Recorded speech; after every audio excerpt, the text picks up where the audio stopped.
My fiancé left me for his high school ex who realized what she lost when we got engaged. Now he's outside my apartment claiming she's pregnant with someone else's baby. 3 years together. 1 wedding dress hanging in my closet. 0 warning signs until she emailed him. My high school ex wants to catch up, Mark said, showing me her message. We dated 7 years before she left for grad school abroad. Haven't talked in 5 years. The email was friendly, professional. Just curious about his life. I said yes, go meet her. I trusted him completely. He came back different. For 3 weeks he was on his phone constantly. Picked fights about nothing. Couldn't look me in the eyes during sex. When I tried to hug him after work, something I'd done every day for 3 years, he actually flinched. What's wrong? I asked. Just stressed about work. Saturday, I went to knit with his grandmother. My weekly tradition since she'd basically adopted me after mine died. When I came home, Mark was packing. I'm sorry, he said, not looking at me. But when life gives you a second chance, you have to take it. What are you talking about? Seeing Yana again, I realized what I lost. What we had was real. What you and I have is comfortable, but it's not the same. I stood there holding the scarf I'd been knitting for him while he explained how his ex wanted him back, how she'd realized what she'd lost when she heard he was engaged, how they'd been talking every day since that coffee, how he was moving in with her tonight. You're leaving me for someone you've known 3 weeks after 3 years together? I've known her since I was 15. You can't compete with history like that. He left me crying in our apartment, said he'd keep paying his half of the rent until the lease was up. His friend waited outside with a truck, couldn't even look at me as they loaded boxes. I spent 2 weeks in hell. Couldn't eat, couldn't sleep in our bed. His grandmother called me daily, calling him a fool, saying he'd regret it. His mother texted apologies, devastated about the wedding that wouldn't happen. Even his sister reached out, said Jana had always been manipulative, that she'd probably leave him again once the thrill wore off. Then yesterday, 3 weeks after he left, Mark called. I made a mistake, he said, voice breaking. The biggest mistake of my life. Are you drunk? No, I'm clear-headed for the first time in weeks. Jana, she's not who I remembered. We're strangers pretending to know each other. She keeps talking about her life abroad, the men she dated, how provincial our town feels now. She made fun of my job, called it cute, that I'm still doing the same thing. She threw out all my stuff because it didn't match her aesthetic. And I miss you. I miss us. I miss coming home to someone who actually knows me, not some idealized memory from high school. You left me for a memory. I know. God, I know. Can we talk? In person? No. Please. I'll explain everything. Jana's already talking about moving to London for her career. She never intended to stay. She just didn't want me marrying someone else. I laughed. Actually laughed. So she won you back just to prove she could? I think, yeah. She keeps asking about you, comparing herself to you. It was never about wanting me. It was about beating you. And you fell for it. I'm in love with you. I've always been in love with you. I just got confused. You weren't confused when you packed your things. You weren't confused when you said she was your second chance. I'm outside. My blood went cold. What? I'm outside the apartment. Our apartment. Please, just 5 minutes. I looked out the window. His car was there, him standing beside it in the rain like some romance movie scene. But this wasn't a movie. If you don't leave, I'm calling the police. I still have a key. My name's still on the lease. You wouldn't. I need you to understand. Jana's pregnant. The words hit like ice water. What? But here's the thing. I don't think it's mine. The timing doesn't add up unless she was already pregnant when she contacted me. I hung up. He's still outside, still calling, still texting. His latest message. She targeted me. She knew about our engagement from social media. I have proof. I haven't responded, but I can see him from my window and he's not leaving. I stand at the window watching him through the rain. My phone gripped so tight my fingers hurt. The screen shows his latest text about having proof that Jana targeted him, but I know this is just another way to get me to talk to him. I pull the curtains closed hard enough that the rings scrape against the rod, then go through the apartment turning off every light until I'm standing in complete darkness. My phone keeps lighting up with more messages, but I don't read them. I can't see him anymore, but I know he's still down there in the parking lot, probably staring up at my windows trying to figure out which room I'm in. The apartment feels smaller somehow, like the walls are pushing in on me. I sit on the floor with my back against the couch because I can't make myself go to the bedroom where I might not hear if he tries to come inside. Around midnight, the knocking starts. Not loud pounding that would wake the neighbors, but soft, persistent taps that make my skin crawl worse than if he was beating on the door. His voice comes through, muffled but clear enough that I can hear him saying he just needs 5 minutes to show me the evidence about Jana. 5 minutes to explain everything. 5 minutes to make me understand. I shove my headphones in and turn on music as loud as I can stand it, but I can still feel the vibration of his knocking through the floor. My hands shake so bad I can barely type out a text to his sister telling her what's happening, that he won't leave, that I'm scared. She responds immediately asking if I want her to call the police. I tell her not yet, but maybe soon. The knocking stops and I pull out one headphone to listen. Silence for maybe 30 seconds. Then his phone rings outside and I hear his voice get louder. His sister must have called him. I can't make out words, but the tone is angry and it's not his anger. She's yelling at him. This goes on for 20 minutes. her voice occasionally cutting through clear enough that I catch words like harassment and pathetic and police. Finally, I hear a car door slam and an engine start. I run to the window and peek through the curtain just enough to see his taillights disappearing down the street. My phone buzzes with a text from his sister saying she told him she'd call the cops herself if he came back tonight and that she's coming over tomorrow to check on me. I text back a thank you, but my fingers are still shaking. I don't sleep at all that night. Every sound makes me jump. A car door somewhere in the complex. Footsteps in the hallway that pass by my door. The building settling and creaking. I check the window every 15 minutes to make sure his car hasn't come back, pulling the curtain back just an inch to scan the parking lot. By the time the sun comes up, I'm exhausted and shaky, and I realize I can't keep living like this. Not with him having a key and his name on the lease giving him legal right to be here. I wait until exactly 9 when the landlord's office opens and call. The landlord Jasper Barker answers on the second ring, and I explain the situation without going into too much detail. Just that my ex moved out but won't stop coming by and I need to know my options. He's quiet for a moment, then says he's seen this kind of thing before. He offers to send someone to change the locks this afternoon if I pay for it. Then he'll deal with Mark's access rights through the proper legal channels. I agree so fast I almost interrupt him and he says the locksmith will be there around 2. Mark's sister shows up at 10:30 with coffee and a bag of breakfast sandwiches from the place near her work. She takes one look at me still wearing yesterday's clothes. My hair a mess. My eyes red and swollen and pulls me into a tight hug. She says her whole family is disgusted with Mark's behavior, that her mom cried when she heard what he did last night. We sit on the couch and she makes me eat half a sandwich even though I'm not hungry. While we're talking, Mark starts calling her phone. She declines the first call, then the second, then the third. After the 5th call in 10 minutes, she blocks his number completely and shows me the screen to prove it. She stays with me until the locksmith arrives at 2. A middle-aged guy with a toolbox who gets to work immediately without asking questions. Mark's sister insists on paying for it herself, saying it's the least her family can do after what Mark put me through. I try to argue, but she won't hear it. Just hands the locksmith her card when he's done. I feel grateful but also strange accepting help from his family when he's the one who destroyed everything. After she leaves, I test the new lock 3 times to make sure it really works. That evening, Mark comes back. I hear his footsteps on the stairs, then the sound of a key sliding into the lock. It doesn't turn. He tries again, jiggling it harder this time. Nothing. Then my phone starts ringing. I let it go to voicemail. He calls again. Voicemail. Again. I turn the volume down, but I can see the screen lighting up over and over. After the 10th call, I give in and listen to one of the voicemails. He's crying, his voice breaking as he talks about how Jonna admitted she only wanted him back to prove she could, how she never loved him, how he threw away everything real for a lie. I feel nothing but emptiness where my love for him used to be, just a hollow space that doesn't even hurt anymore. The next morning, Mark's grandmother calls. Her voice sounds shaky with age and emotion as she apologizes for her grandson's behavior. She tells me I'll always be her granddaughter no matter what Mark did. That blood doesn't make family. Love does. Then she says something that makes me start crying harder than I have since he left. She's written me into her will because I'm more family than he's proven to be. Her unconditional support means everything when I feel so abandoned by the person who was supposed to love me most.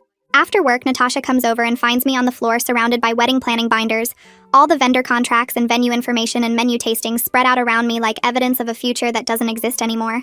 She sits down next to me and gently takes the binders away, then pulls out her phone and starts helping me make calls. Some vendors are understanding about refunds, especially when Natasha explains the situation in her blunt way. Others cite cancellation policies and keep our deposits. Each call adds another layer of pain to everything I've already lost, the financial cost of trusting someone who didn't deserve it. That evening after Natasha leaves, I'm sitting in the dark apartment when I hear his car pull up outside. The engine cuts off and I peek through the curtain to see Mark getting out, looking up at my windows. He doesn't knock this time, just stands there in the parking lot like he's waiting for something. An hour passes and he's still there, leaning against his car with his phone out. I watch him scroll and type, probably sending more messages I'm not reading. Around 11, I can't take it anymore and I dial the police non-emergency line. The woman who answers sounds tired but professional when I explain someone is loitering outside my building and won't leave even though I've asked him to go. She says an officer will come by to check it out. 20 minutes later, a patrol car pulls into the lot and Mark straightens up, putting his phone away. The officer gets out and walks over to talk to him, and I can see Mark gesturing up at my window, probably explaining how his name is on the lease. They talk for maybe 5 minutes before the officer points toward the street. Mark gets in his car, but before he drives away, he rolls down his window and shouts up at my building that I'm making a huge mistake, that Yana played both of us, that I'll regret this. The officer says something sharp to him, and Mark finally leaves. The officer looks up at my window and I step back from the curtain, my heart racing. I call my boss before work the next morning and my voice cracks when I try to explain I need a sick day. She doesn't ask for details, just tells me to take care of myself and not worry about the office. I spend the entire day in bed with the curtains closed, jumping every time I hear a car outside. My chest gets tight and my breathing goes weird whenever footsteps pass in the hallway. I cry for a while, then feel nothing at all, then cry again. The cycle repeats until I'm too exhausted to feel anything. Around 3 in the afternoon, someone knocks on my door and I freeze, thinking it's Mark somehow getting into the building. But then I hear his mother's voice calling my name softly. I open the door and she's standing there with reusable shopping bags full of groceries and a container of homemade soup. She takes one look at me and her face crumples with sympathy. She comes in without asking and starts putting things away in my kitchen, talking gently about how she figured I probably wasn't eating properly. She heats up the soup and sits with me at the table while I pick at it with a spoon, barely tasting anything. She reaches across and takes my hand, telling me she always hoped I'd be her daughter-in-law, that she saw how good I was for Mark, and how happy we made each other. She says she doesn't understand what happened to her son, but she knows I didn't deserve any of this. Something breaks open inside me and I start sobbing, the kind of crying that shakes your whole body. She gets up and pulls me into her arms, holding me while I fall apart, stroking my hair and making soothing sounds like I'm her own child. When I finally calm down enough to breathe normally, she makes me promise to call her if I need anything at all. I finally tell my family what's been happening on Thursday night when my mom calls and asks why I sound so tired. Everything spills out and my brother William says he's driving up for the weekend, that I shouldn't be dealing with this alone. He arrives Friday evening with an overnight bag and immediately starts asking what he can do to help. I tell him I just need company, someone else in the apartment so I don't feel so scared all the time. But Saturday morning he suggests we box up all of Mark's remaining stuff and move it to storage so I don't have to look at his things anymore. I hesitate because it feels like a big step, but William points out that Mark made his choice when he packed his bags the first time. We spend the morning going through the apartment, filling boxes with Mark's books and clothes and random stuff he left behind. William rents a storage unit and we load everything into his truck. Erasing Mark's physical presence from the space feels both sad and freeing at the same time. Sunday morning, someone pounds on the door and William answers it before I can stop him. Mark is standing in the hallway looking wild, his hair messy and his eyes red. He demands to know where his stuff is, and William blocks the doorway with his body, telling Mark calmly that his things are in storage and he needs to stop harassing me. Mark tries to push past him, but William is bigger and doesn't budge, just stands there solid and unmovable. Mark's voice gets louder, saying he needs to talk to me, that I have to understand what Yana did. William tells him if he wants to communicate, he needs to do it through lawyers, not by showing up and making demands. Mark keeps trying to see past William into the apartment, calling my name. William pulls out his phone and says he's calling the police if Mark doesn't leave right now. They stand there staring at each other for a long moment before Mark finally backs up. He doesn't leave quietly, though. Mark shouts that Yana's pregnancy test came back positive, that he's going to be trapped with her forever because of my stubbornness, that this is all my fault for not listening to him. William shuts the door firmly and locks it, then turns to look at me. I'm standing in the middle of the living room and something shifts inside me as I process what Mark just said. He's trying to make me feel guilty for his own choices, like I'm responsible for the mess he made of his life. The grief that's been weighing me down for weeks suddenly transforms into anger, hot and sharp in my chest. I'm mad that he left me for someone else and mad that he expects me to fix it now that it didn't work out. William sees the change in my face and nods like he understands. Monday morning, I call the therapist Natasha recommended, a woman named Lindsay Horn who has an opening on Wednesday afternoon. I know I can't process all of this alone anymore. When I sit down in her office for the first time, the whole story comes pouring out, and I break down describing how Mark became a completely different person during those 3 weeks with Yana. The phone calls, the fighting, the way he flinched when I tried to touch him.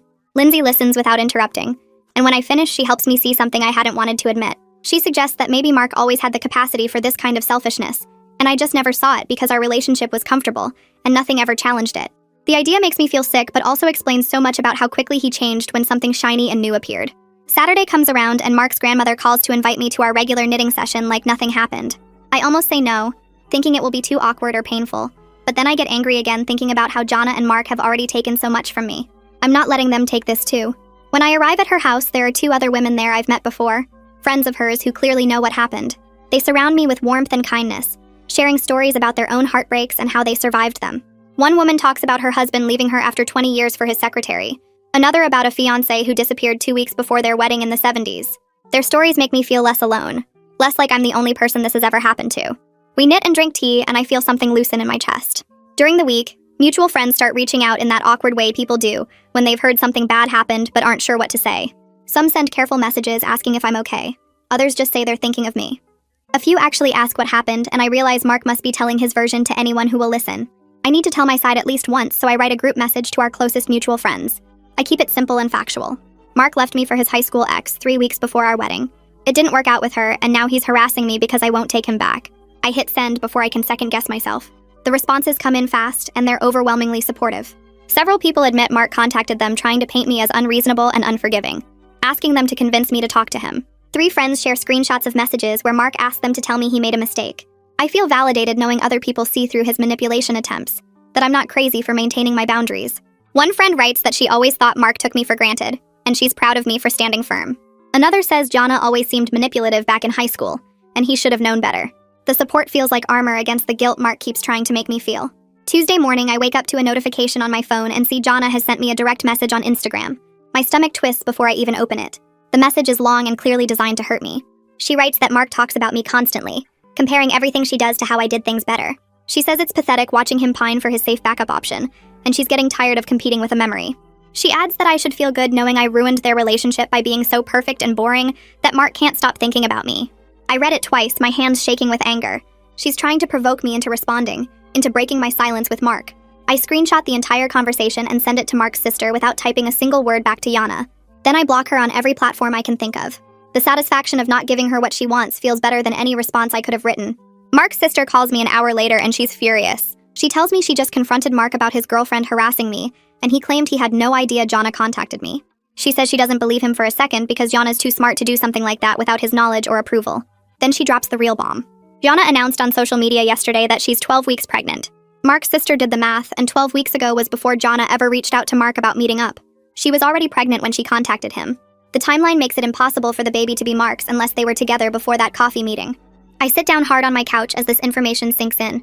Jonna manipulated Mark from the very beginning, using him as a backup plan when she got pregnant by someone else. She saw our engagement announcement on social media and decided to destroy it just to prove she could, to secure a safety net in case things didn't work out with whoever got her pregnant. I spend the rest of the day processing this revelation. Part of me feels vindicated because it confirms Jonna played Mark like a puppet from the start. But another part of me feels disgusted that Mark destroyed our 3-year relationship for a complete lie. He chose to believe her fairy tale about rediscovering lost love when she was really just shopping for a father figure for another man's baby. I make myself a cup of tea and sit by the window watching cars go by. The twisted mixture of feelings is hard to sort through. I want to feel sorry for Mark because he was clearly manipulated, but I also can't forget that he made every single choice that led him here. He chose to keep meeting Jonna in secret. He chose to pack his bags and leave me. He chose to say I couldn't compete with their history. Jonna's manipulation doesn't erase his responsibility for abandoning our relationship and hurting me so badly I couldn't eat or sleep for weeks. Wednesday afternoon, I have my therapy appointment with Lindsay. I tell her about Jonna's message and the pregnancy timeline and how I'm struggling with conflicting feelings about Mark being a victim while also being the person who victimized me. Lindsay listens carefully and then helps me understand something important. She explains that Mark had agency in every single decision he made. Jonna might have manipulated him, but he's a grown adult who chose to believe her, chose to pursue the relationship, chose to leave me without any real conversation about what he was feeling. She says Jonna's manipulation doesn't erase Mark's responsibility for his own actions and choices. This framework helps me hold both truths at the same time without excusing his behavior. Mark was manipulated and Mark hurt me badly. Both things are true. Jonna is a terrible person, and Mark is responsible for what he did to me. Both things are true. I don't have to choose between seeing him as a victim or seeing him as someone who betrayed me because he's both. Thursday, there's a letter in my mailbox when I get home from work. It's from Mark, and it's 10 pages long, front and back in his messy handwriting. I sit on my couch and read through the whole thing even though I know I probably shouldn't.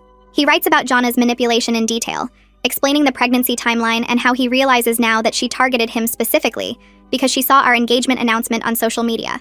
He describes how she love-bombed him during those first few weeks, making him feel special and desired in ways he hadn't felt in years. He admits she played into his ego and his nostalgia for their teenage relationship. He writes about how she's been cruel to him since he moved in, criticizing everything he does and comparing him unfavorably to the men she dated abroad. But nowhere in the 10 pages does he actually apologize for what he did to me. It's all about him and his pain, and his realization that he made a mistake.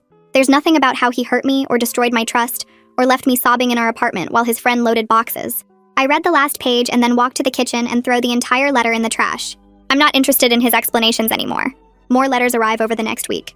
The second one is 8 pages about how Jonna criticizes everything he does, from the way he dresses to the food he eats to the movies he likes. The third one is 6 pages about how she's already planning to move to London for her career and expects him to follow her, to leave his job and his family and his whole life here. The fourth one is just 4 pages of him saying he feels trapped and alone and doesn't know what to do. I read the first 2 and then stop opening them after the third one arrives. I just take each envelope directly from the mailbox to the recycling bin, without breaking the seal. His crisis is not my emotional labor anymore. He made his choices and now he gets to live with the consequences. I'm not his therapist or his mother or his girlfriend. I'm just someone he used to know who he hurt very badly. Saturday night, Natasha picks me up and takes me to a restaurant downtown. She insists I need to do something normal and fun instead of sitting in my apartment thinking about Mark and Jonna. We order drinks and appetizers, and she makes me laugh with stories about her terrible dating experiences. While we're waiting for our main courses, I see one of Mark's coworkers walk in with his wife. He spots me and comes over to say hello, clearly uncomfortable. He mentions that Mark has been a mess at work lately, showing up late and distracted, barely meeting his deadlines. He says it awkwardly, like he's not sure if he should be telling me this, but feels like he needs to explain why Mark hasn't been responding to work emails. I thank him for letting me know, and he walks away looking relieved. Natasha raises her eyebrows at me across the table. I realize Mark's life is completely falling apart, but instead of feeling satisfied or vindicated, I just feel tired. Everything still revolves around him, even when I'm trying to have a nice dinner with my best friend. Sunday morning, I start looking at apartments online. I need a fresh start somewhere without memories of Mark in every corner. The financial hit from all the wedding cancellations means I'll need to find a cheaper place than what I'm paying now. I look at studios and one-bedrooms across town, in neighborhoods I've never lived in before. The idea of a space that's entirely mine, where Mark never lived and never will live, feels exciting in a way I didn't expect. I schedule tours for 3 different places over the weekend. The first one is too small and dark. The second one is perfect but above my budget. The third one is a small one-bedroom in an older building across town with big windows and hardwood floors. It's cheaper than my current place, and it feels right the moment I walk in. I fill out an application before I leave, and the landlord says he'll let me know by Tuesday. I drive home feeling lighter than I have in weeks. Monday afternoon, Mark leaves me a voicemail. I see his name on my screen and almost delete it without listening, but something makes me press play.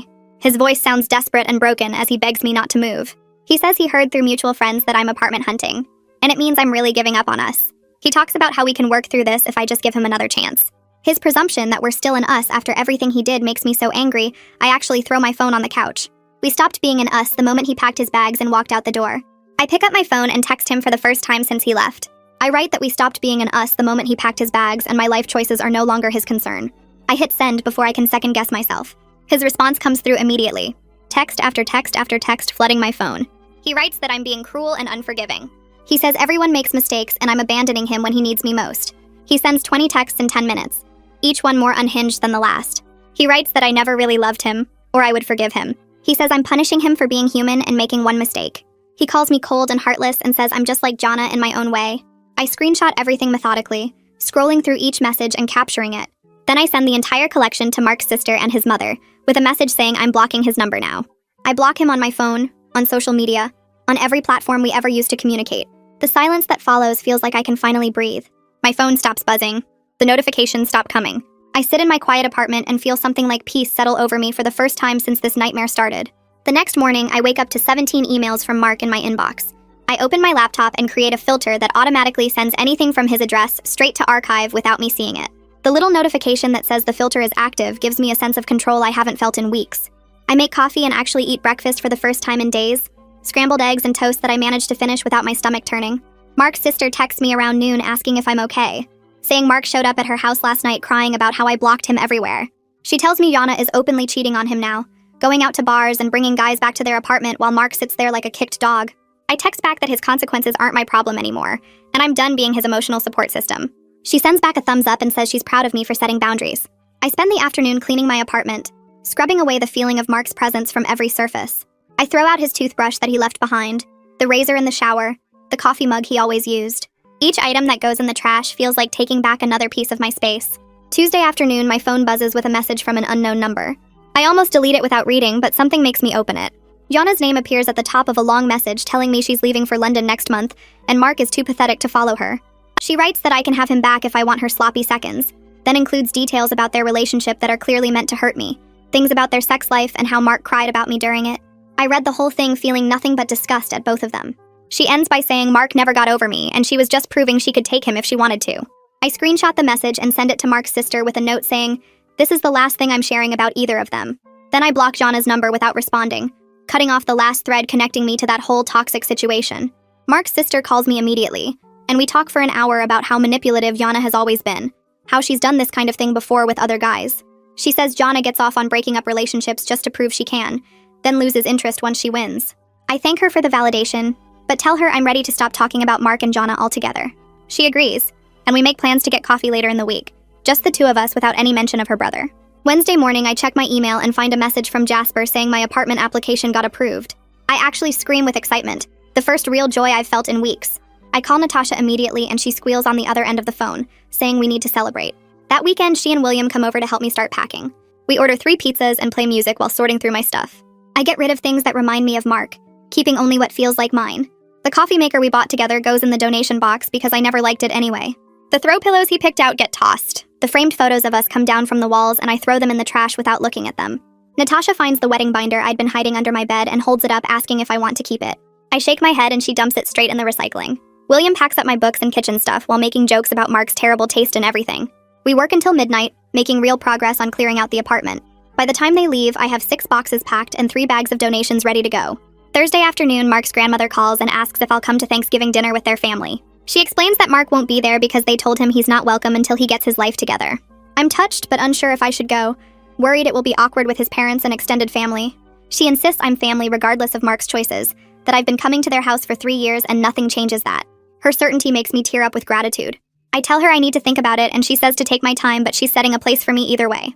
I hang up and sit with the invitation for a while, realizing how much I want to go, but also how scared I am of facing everyone. That night in therapy, I talk to Lindsay about it and she encourages me to go if it feels right, saying chosen family is just as valid as blood family.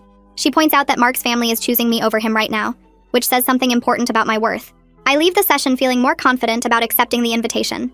Thanksgiving morning arrives and I drive to Mark's grandmother's house with a pumpkin pie I baked the night before. My hands shake a little as I ring the doorbell, but Mark's mother opens it with a huge smile and pulls me into a tight hug. Inside, the house smells like turkey and stuffing and everything feels warm and familiar. Mark's father shakes my hand and tells me he's glad I came. His sister hugs me and whispers that Mark tried to show up anyway, but their dad turned him away at the door. We sit down to eat and I'm surrounded by people who treat me with love and support. Mark's mother apologizes again for her son's behavior, and I tell her she doesn't need to keep saying sorry for his choices.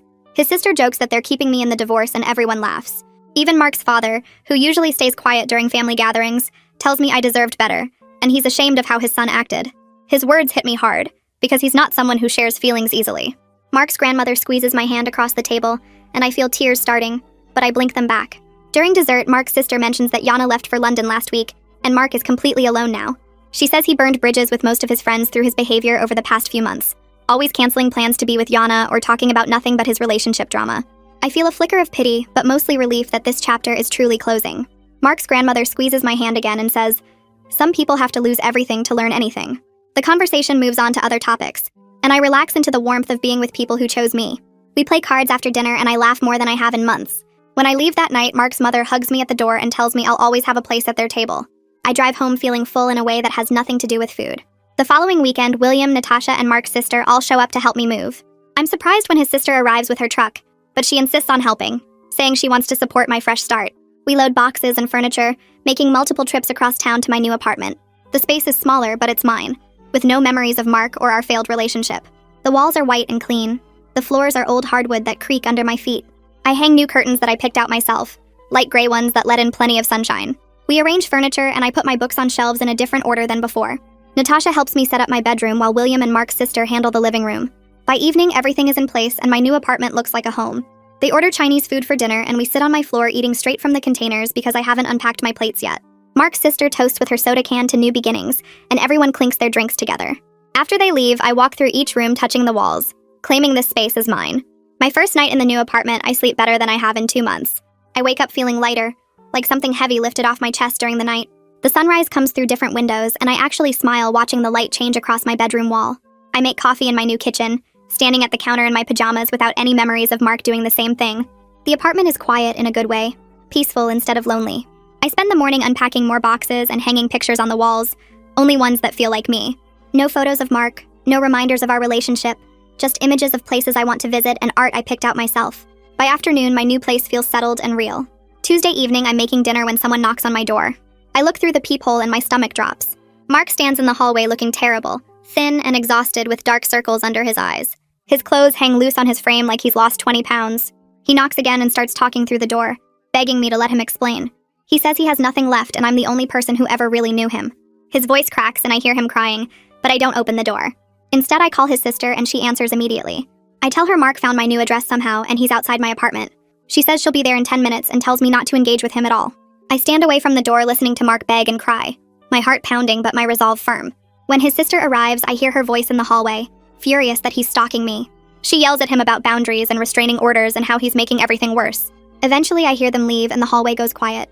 His sister calls me an hour later after she drops Mark off at his apartment. She sounds tired and frustrated as she tells me Mark finally admitted the truth about Yana's baby. Jana confessed before leaving that she got pregnant by a guy in London and used Mark as a convenient American backup plan in case things didn't work out. The timing never added up because she was already 12 weeks pregnant when she contacted Mark about meeting for coffee. She targeted him specifically after seeing our engagement announcement on social media, wanting to prove she could still have him if she wanted. Mark is devastated by the depth of her manipulation. But his sister says he still made his own choices. I listen to all of this and feel nothing except relief that I escaped becoming further mixed up in their toxic situation. The baby that Mark thought might trap him with Yana forever was never his at all. Jana played them both, but Mark chose to believe her lies over trusting what we had built together. His sister apologizes for calling so late, and I tell her it's okay, that I'm grateful she came to remove him. After we hang up, I sit in my quiet apartment feeling the weight of everything that happened, but also feeling free. The next morning, I call Lindsay's office and book an extra session for that week. When I sit down in her familiar office on Wednesday afternoon, she asks how I'm doing, and I tell her about Mark showing up at my new place, about Yana's confession, about feeling relieved but also stuck. She listens quietly while I explain how I keep thinking about what Mark went through with Jana, how she used him, how he must feel knowing the baby was never his. Lindsay stops me there and points out something I haven't noticed. She says I've spent the last 20 minutes talking about Mark's pain and Jana's manipulation instead of my own healing. She asks what I want for my future, rather than what happened in my past. The question catches me off guard because I realize I've been so focused on understanding their story that I forgot to write my own. She challenges me to think about what I want independent of Mark, independent of what happened, just for myself. I sit there struggling to answer because every goal I had was tied to our relationship somehow. Lindsay waits patiently, and eventually I start listing small things. I want to try pottery because I always thought it looked interesting. I want to spend more time with my own family. I want to focus on my career. She smiles and says those are perfect starting points. Walking out of her office, I feel different, like something shifted in how I see everything. That evening, I search for pottery classes nearby and find one that meets Wednesday nights at a community center 15 minutes away. The next session starts in 2 weeks, and I sign up before I can talk myself out of it. 2 weeks later, I walk into the community center feeling nervous about trying something completely new. The pottery studio is bright and smells like wet clay, and the instructor is a woman in her 50s with clay-stained apron and kind eyes. She introduces herself and shows our small group of 6 students the basics of working with clay on the wheel. My first attempts are terrible, the clay wobbling and collapsing under my hands, but she comes over and guides my fingers into the right position. Something about the feel of cool clay spinning under my palms is calming in a way I didn't expect. By the end of the 2-hour class, I've made a lopsided bowl that looks like a kindergartner made it, but I'm proud anyway. The other students are friendly, and we chat while cleaning up, and one woman mentions she started taking classes after her divorce as therapy. I don't share my story, but I nod understanding. Driving home, I feel lighter than I have in months, excited about going back next week. Mark used to say pottery was silly and impractical, that I should focus on hobbies that were useful. I realize how many small interests I gave up because he didn't value them. The next Wednesday, I go back and make a slightly better bowl, and the instructor compliments my improving technique. Creating something beautiful with my hands feels therapeutic in ways therapy itself doesn't reach. On a Friday morning in late November, I open my email at work and see Mark's name in my inbox. My stomach drops, but I force myself to open it instead of deleting it immediately. The email is different from all his previous desperate messages. He writes that he knows he doesn't deserve my forgiveness or even my attention, but he needs to acknowledge what he did wrong. He lists specific things without making excuses. He says leaving me was the most selfish choice he ever made, that he let nostalgia and ego destroy something real. He admits he chose to believe Jana's lies because it felt exciting and validating, and he threw away 3 years of trust and love for a fantasy. He acknowledges that Jana manipulated him, but that he made every choice himself, that being manipulated doesn't erase his responsibility for hurting me. He says he's not asking for anything, not asking me to respond or forgive him, just that he needed me to know he understands what he destroyed. The email ends simply with an apology that doesn't demand anything in return. I read it 3 times looking for the manipulation, the hidden ask, the guilt trip, but it's not there. For the first time since he left, something he wrote feels genuine rather than calculated to get what he wants. I don't respond, but I save the email in a folder labeled Closure, recognizing it as a small step toward the end of this chapter. Thanksgiving approaches, and my mother calls asking if I'm coming home for the holidays. For the past 3 years, I spent every major holiday with Mark's family, fitting my own family visits around his traditions. My mother never complained, but I hear the hope in her voice when she asks. I tell her yes. I'll be there for Thanksgiving and probably Christmas too, and she sounds thrilled. After we hang up, I realize how much I prioritized Mark's family over my own, how I bent my life around his preferences without him ever doing the same for me. I'm reclaiming parts of myself that got lost somewhere in trying to be the perfect partner. When I tell Mark's sister about my plans, she completely understands and says her family will miss me, but they're glad I'm spending time with my own parents. She mentions Mark is apparently planning to spend Thanksgiving alone in his apartment, having burned most of his bridges. I feel sad for him, but not responsible for fixing his loneliness, which Lindsay says is healthy boundary setting. The week before Thanksgiving, I drive to my parents' house with a car full of my pottery pieces to show my mother. She loves them and displays them on her kitchen windowsill where the light makes them glow. The Monday after Thanksgiving, my boss calls me into her office and I feel nervous until I see her smiling. She tells me they're promoting me to senior coordinator with a significant raise, effective immediately. She mentions I've shown real growth and leadership over the past few months, that my project work has been outstanding. I thank her, trying not to cry because the recognition means more than she knows. Walking back to my desk, I feel proud of myself for throwing energy into work as a healthy distraction, rather than falling apart completely. That evening, I call Natasha to share the good news, and she insists we go out to celebrate. Over dinner, she tells me I seem different lately, more confident and settled in myself. I realize she's right, that slowly I'm becoming someone stronger than I was before Mark left. The promotion reminds me I'm capable and valuable outside of any relationship. I use part of my first bigger paycheck to buy better pottery tools and sign up for an additional advanced class on Saturday mornings. Early December brings another call from Mark's grandmother inviting me to Christmas Eve dinner like she does every year. I hesitate because I don't want to make things awkward, but she insists I'm family regardless of what Mark did. She tells me Mark won't be there because they told him he's not welcome until he gets his life together and makes real amends for his behavior. Her matter-of-fact tone makes me smile because she's never been one to coddle anyone. I accept the invitation, realizing this family has become mine independent of Mark, that they chose me just as much as I chose them. She sounds delighted and says she's been working on a special gift for me. Later that week, Lindsay asks how I feel about seeing Mark's family without him there, and I realize I don't feel guilty or awkward anymore. I feel like I'm going home to people who love me. She says that's healthy emotional boundary setting, being able to maintain relationships with people who matter while not feeling responsible for Mark's isolation. He apparently spent Thanksgiving alone, and will spend Christmas alone too, having pushed away most people in his life through his behavior. I feel sad for him but not responsible for him, which is a new feeling. Christmas Eve arrives cold and clear, and I drive to Mark's grandmother's house with presents and my best pottery bowl filled with homemade cookies. The house glows warm with lights and decorations, and Mark's mother answers the door, pulling me into a tight hug. Inside, the whole family is there except Mark, and everyone greets me with genuine warmth. Mark's sister hugs me and whispers that I look happy, that my eyes are brighter than she's seen them in months. We eat dinner around the big table like always, and I realize how much I missed these people, how they became my family over 3 years. After dinner, Mark's mother pulls me aside and hands me a small wrapped box. Inside is a beautiful silver necklace with a delicate pendant, clearly old and valuable. She tells me it belonged to Mark's late aunt who never had children, and she wants me to have it because I'm the daughter she always wanted. Her voice breaks, saying she knows Mark messed everything up, but that doesn't change how she feels about me. The gesture overwhelms me with emotion, and I start crying while she holds me. I realize I didn't just lose Mark. I gained a family who chose me despite everything. Mark's sister finds us and joins the hug, whispering that I'm stuck with them forever now, whether I like it or not. We laugh through tears, and I fasten the necklace around my neck where it catches the light. The rest of the evening is filled with warmth and laughter, and I drive home feeling grateful for people who see my worth even when I struggle to see it myself. Early January brings one final email from Mark with the subject line simply saying goodbye. I open it expecting more desperation, but instead find something different. He writes that he's moving to a different city for a fresh start, that he got a job offer in another state and accepted it. He says he hopes someday I can forgive him even though he doesn't deserve it, that he destroyed the best thing in his life through his own selfishness and cowardice. He acknowledges that Yana used him, but that he chose to let her, that he valued the fantasy of his high school romance over the reality of what we built together. He thanks me for 3 good years and says he's sorry he threw them away for nothing. The email ends with him saying he hopes I find someone who appreciates what he was too stupid to see. I read it twice and then write back a simple response. I type that I hope he finds what he's looking for, and I mean it. Hitting send. I feel the last thread of anger dissolve into indifference. He's just someone I used to know now, someone who made bad choices that hurt both of us. I don't hate him anymore, but I don't love him either. He's just gone, and I'm still here building something better. In my next therapy session, Lindsay asks what I want for myself moving forward, not in relation to Mark or anyone else, just for me. I think about it and realize my answer has changed since she first asked months ago. I tell her I want to focus on building a life I love independent of any romantic relationship. I want to deepen my friendships with people like Natasha who showed up for me. I want to pursue pottery seriously and see where that takes me. I want to advance my career and prove to myself what I'm capable of. I want to learn to trust myself again, to trust my instincts and my worth. Lindsay smiles and says I'm already doing all of that I've been doing it for months without realizing it. She points out that I've rebuilt my entire life from scratch since Mark left, that I've created something authentic and strong. Walking out of her office, I feel proud of myself in a way I haven't in years.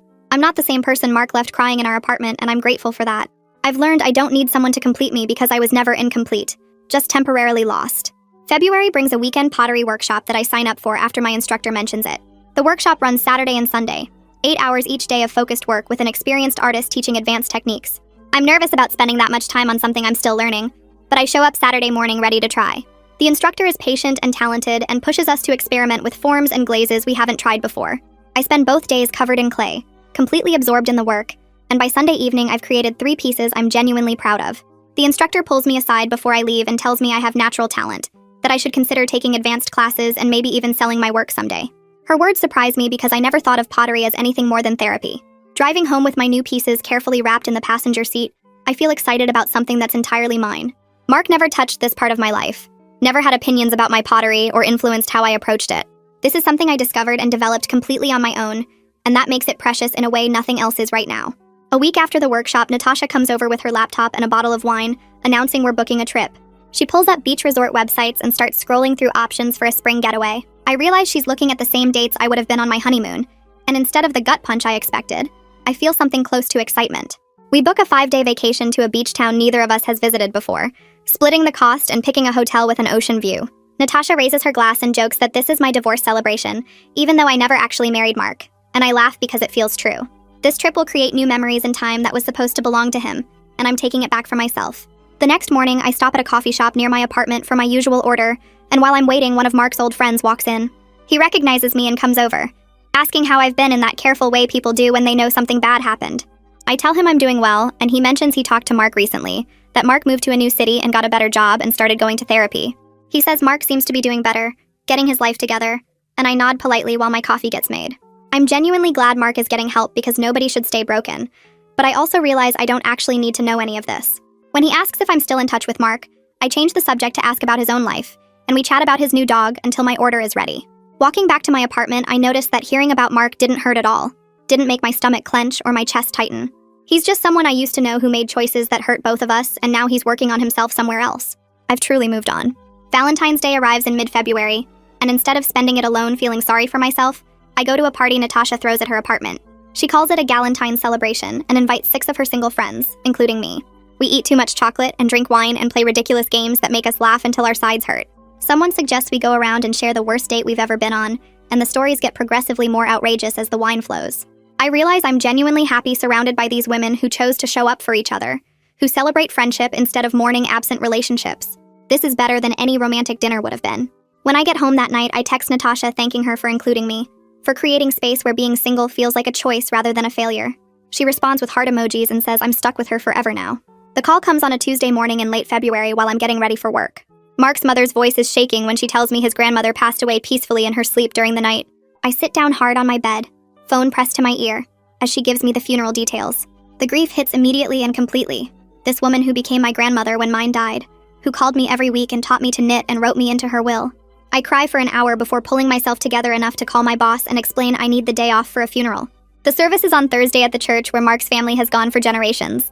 I arrive early and sit near the back, not sure where I belong in this family that's not quite mine anymore. The room fills with people who loved her, and then I see Mark walk in with his mother and sister. He looks terrible, thin and pale with shadows under his eyes, wearing a suit that hangs loose on his frame. Our eyes meet across the room for just a second, and in that moment, I see everything we were, and everything we'll never be again. He's a stranger now. Someone I used to love connected to me only by our shared grief for this woman who was better than both of us. He looks away first, and I turn my attention back to the service. After the funeral, there's a reception at Mark's mother's house, and I almost leave until his sister finds me in the parking lot and insists I come. Inside, people share stories about Mark's grandmother, her kindness and sharp wit, and the way she made everyone feel loved. I add my own story about how she taught me to knit after my grandmother died, how she never made me feel like I was intruding on her weekly tradition. Mark's mother pulls me aside into the kitchen while others are eating, her eyes red from crying. She tells me her mother left me a substantial amount of money in her will, along with all her knitting supplies and patterns. She says her mother talked about me constantly in her final weeks, telling everyone how proud she was of how I'd rebuilt my life after Mark left. The words break something open inside me, and I start crying harder than I did during the actual service, overwhelmed by this final gesture of love from a woman who saw my worth when I couldn't see it myself. Mark's mother hugs me tight and says I was the granddaughter her mother always wanted, and that doesn't change just because Mark made stupid choices. I spend the next week processing the inheritance paperwork and picking up boxes of knitting supplies from Mark's mother's house. The amount of money his grandmother left me isn't huge, but it's enough to make a real difference, and I know exactly what I want to do with it. I research advanced pottery classes and find a year-long program that meets twice a week with a master potter who teaches professional techniques. The tuition is steep, but I can afford it now, and I sign up immediately. I also use part of the money to buy proper equipment for a small studio setup in the corner of my apartment, a better wheel and kiln and storage for supplies. Setting up the space feels like building something permanent, investing in a future I'm creating for myself. Knowing Mark's grandmother believed in me enough to fund this gives me confidence I didn't have before. I start the advanced classes in March and quickly realize how much I still have to learn. The instructor is demanding but patient, pushing me to try techniques that feel impossible at first.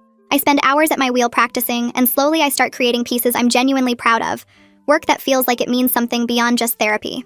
Spring arrives in late March, and I look around at my life and barely recognize it from 6 months ago. My pottery is improving every week, I've been promoted twice at work, and my friendships with Natasha and Mark's sister have become some of the most important relationships in my life. I'm thriving in ways I couldn't have imagined when Mark left me crying in our apartment. One Saturday, I'm organizing my closet, and I see the wedding dress still hanging in the back, wrapped in plastic.